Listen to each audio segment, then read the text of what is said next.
Everyone, it's Emily Fox. Today's video is going to be a book tag video. I'm going to be doing the Bookish Scenario Book Tag. For some reason, my mind went completely blank for a second. So I have a few scenarios that are related to books, and I will let you know what I would do if I were stuck in that scenario, which hopefully is not too torturous. Okay, so first one is you have to get rid of all of your books. Yeah, I'm done already.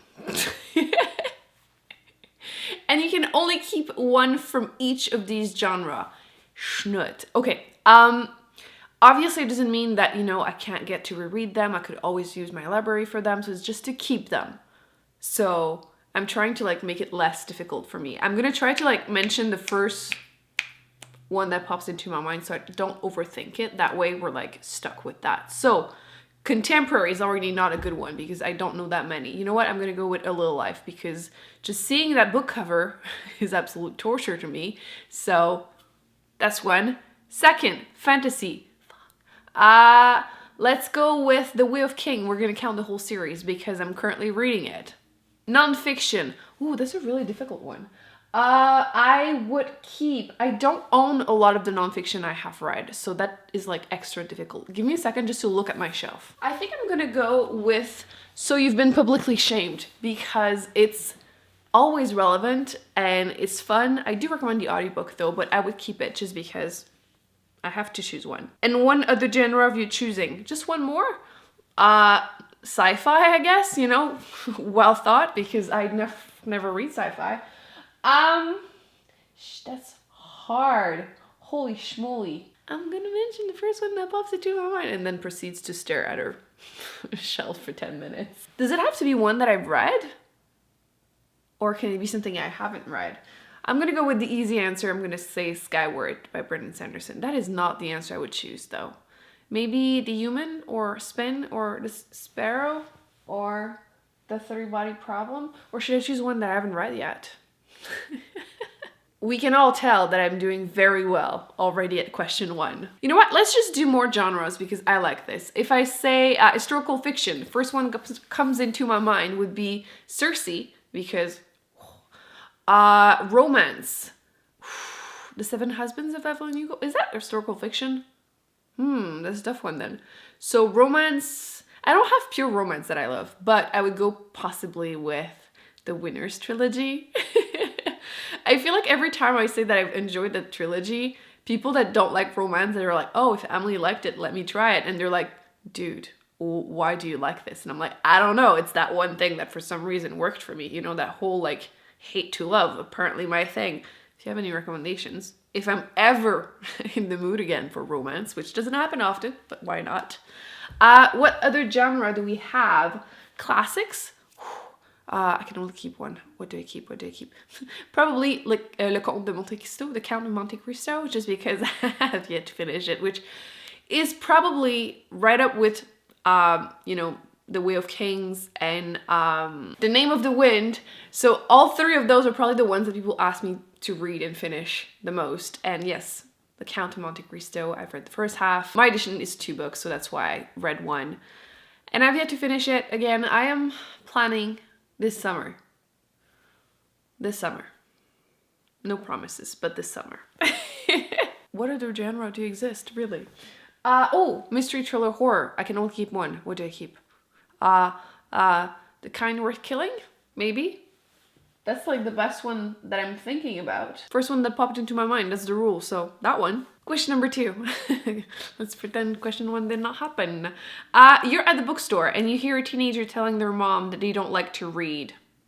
Can't relate. But their mom insists they pick something. You walk over and recommend a book you think is great for people who aren't big on reading. What book do you choose? You know what? I think I would go with Blade Crouch, something like Dark Matter or Recursion, just because they're very fast-paced. And they're standalone, so you don't have to commit to a whole series. Might not be a teenager's taste, but why not? I think it's, yeah. Or if they hadn't seen the movie, The Martian is always one of my first go-to because it's so engaging and it's funny and it's just keeps you on your toes too. So those are probably my options. Again, probably not a teenager's taste, but to be fair, I would most likely ask what type of movies they like first to base, but those are like very general answers. Question number 3. You're not feeling yourself and need a pick-me-up. Which book do you read to put yourself in a great mood? Frankly, the boring but true answer is Harry Potter, because obviously. If I'm trying to choose something else, I could always reread Is Dark Materials. This trilogy is just, awesome. Yeah, normally I would just reread a favorite book just to try and like cheer myself up a little bit. Question number 4. You go back in time for a date to your teenage years. Oh, hells no. No, thank you. What book would you most likely have caught yourself reading?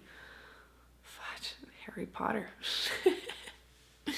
I used to reread it literally every year during the summer, like every year. So that is the true answer. Otherwise, what else Oh, I did read a bunch of the Dan Brown's one. Like, I know everyone knows Dan Brown.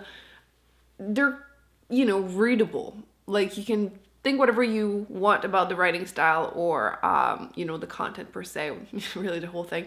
I feel like some books, it becomes a thing to just shit on them no matter what. But yes, I just have to give them that, they were very readable. So that is another possibility that is not Harry Potter. Question number 5. Your friend surprises you with a 4-day trip and you have 1 hour to pack. Which book do you bring to read on the way? Frankly, probably whatever I'm currently reading, which, like I said, is The Way of King by Stephen King. Brandon Sanderson. What the actual F? I don't have it next to me because it's like currently next to my bed. But yes, it's very thick too. And quite frankly, I would bring my phone, so there would be like a bunch of other books on my phone, because 4 days, I can easily read the whole thing in 4 days if I'm really committed, on a trip basically. So yeah, frankly, I would just bring whatever I'm currently reading.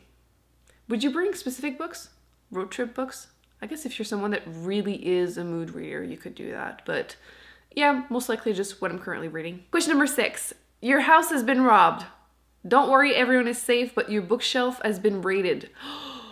What's the book you really hope is safe? That is horrible. If someone broke in and stole my books, I would be heartbroken. Like straight up heartbroken.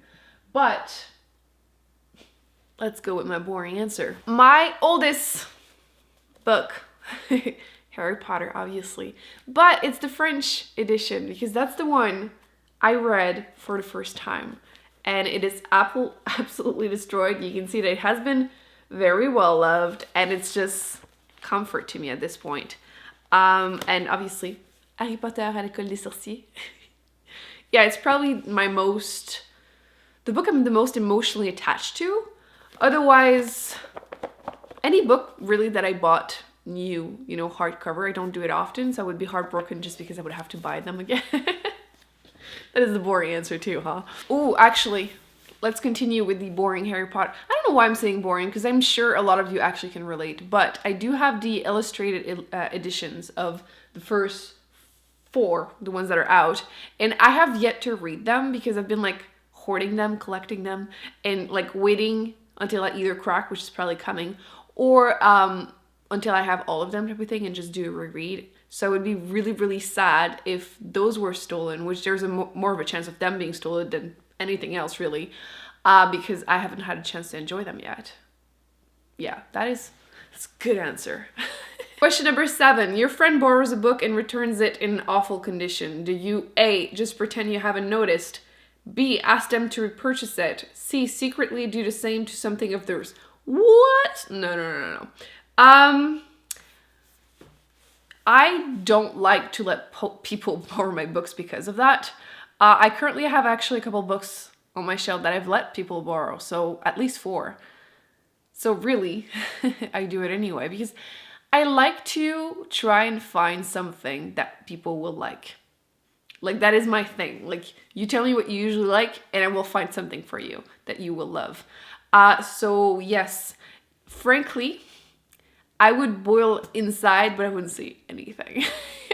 Unless it's like terrible condition. But yeah, I would probably not say anything. I am weak. So that's gonna be it for this book tag. I really hope you enjoyed it. Just a little fun one. Let me know in the comment section what would be your answers, or if you agree or disagree with mine, because I would love to know that. Like I said, I am planning on doing a bunch of really interesting videos that I'm not announcing them anymore because, you know, that's steady. Should be coming up very soon. Thumbs up, subscribe. I will be putting more videos on the screen that I recommend you check out, and I shall see you very soon in my upcoming ones. Bye.